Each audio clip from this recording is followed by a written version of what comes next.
திருமணம் முடிந்து மாட்டு வண்டியில் மனைவியை ஏற்றி கொண்டு முதலாக வீட்டுக்கு அழைத்து வந்த புது மாப்பிள்ளை. மாட்டு வண்டியில் வந்த புதுமண தம்பதியை கண்டு கிராம மக்கள் மகிழ்ச்சி.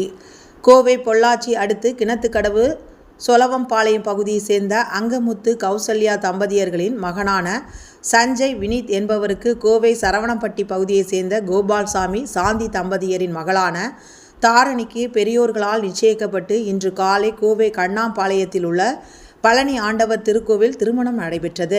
திருமணம் முடிந்த கையோடு மாப்பிள்ளை வீட்டிற்கு காரில் செல்லாமல் மாட்டு வண்டியில் புது மனைவி தாரணியை ஏற்றி கிணத்துக்கடவு செல்வம்பாளையம் பகுதியில் உள்ள தனது வீட்டிற்கு அழைத்து வந்தார். பட்டு வேட்டி, பட்டு சேலை மற்றும் திருமண மாலையுடன் புதுமண தம்பதியினர் சாலையில் மாட்டு வண்டியில் வந்ததை கண்டு கிராமத்தில் இருந்த மக்கள் ஆச்சரியத்தோடு பார்த்ததோடு மாட்டு வண்டியில் வந்த புதுமண தம்பதியினரை கிராம மக்கள் தங்களது செல்போன் மூலம் போட்டோவும் எடுத்து மகிழ்ந்தனர்.